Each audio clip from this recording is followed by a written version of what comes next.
السلام علیکم 9th class. آپ سب لوگ کیسے ہیں؟ امید ہے آپ سب لوگ خیریت سے ہوں گے. یہ آپ کے 31 مارچ کی ڈائری کا آپ کا SLO ہے. خاکہ نگاری کے متعلق جو ہے وہ آپ کو اس کی خصوصیات کے بارے میں، یعنی اردو ادب میں خاکہ نگاری کسے کہتے ہیں، یہ ہے آپ کا SLO. تو ہمارا سبق جو ہے وہ مولوی عبدالحق مصنف نام دیو مالی. مولوی عبدالحق نے یہ اس میں ایک شخصیت کا خاکہ، یعنی کہ اس کی شخصیت کی خصوصیات اور اس کے ظاہری اور باطنی خصوصیات، اس کا حلیہ، ظاہری بھی اور باطنی حلیہ بیان کیا ہے. جس تحریر میں کسی شخصیت کا حلیہ پیش کیا جائے، اس کی خصوصیات اور خوبیاں بیان کی جائیں، اسے اردو ادب میں خاکہ نگاری کہا جاتا ہے.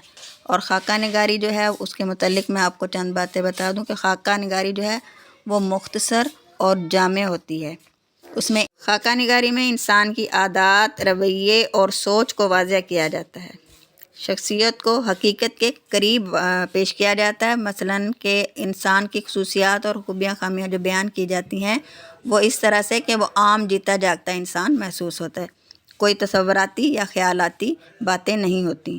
خاکہ نگاری میں شخصیت کو اس انداز سے پیش کیا جاتا ہے کہ اس میں شخصیت کی مکمل تصویر جو ہے وہ پڑھنے والے کے ذہن میں بن جاتی ہے.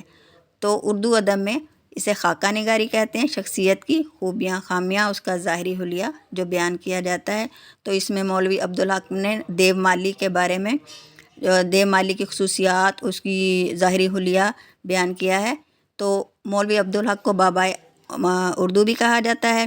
اور اس خاکہ نگاری میں شاہد احمد دہلوی جو ہیں، ڈپٹی نذیر احمد کے پوتے ہیں، ان کا بھی نام خاکہ نگاری میں کافی مشہور ہے، جانا پہچانا ہے. انہوں نے مرزا محمد سعید، آپ آگے اپنے سبق میں پڑھیں گے، مرزا محمد سعید کا خاکہ لکھا ہوا ہے. اور شہاب الدین قدرت اللہ شہاب جو ہیں، انہوں نے بھی اپنی کتاب میں علی بخش جو کہ علامہ اقبال کے وفادار ملازم ہیں، اس کی شخصیت کی خوبیاں خامیاں بیان کی ہیں. اس کا خاکہ جو ہے وہ نثری خاکہ جو ہے وہ لکھا ہوا ہے.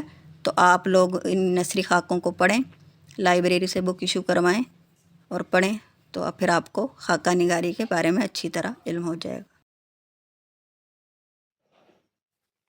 السلام علیکم 9th کلاس. آپ کا یہ کلیم اور مرزا ظاہر دار بیگ جو ڈپٹی نذیر احمد کے ناول توبۃ النصوص سے سبق لیا گیا تھا وہ مکمل ہو چکا ہے. اس کی ریڈنگ بھی اور ایکسرسائز کے تمام سوالات بھی. اب آپ کا 31 کی ڈائری کا ہے مولوی عبدالحق نام دیو مالی.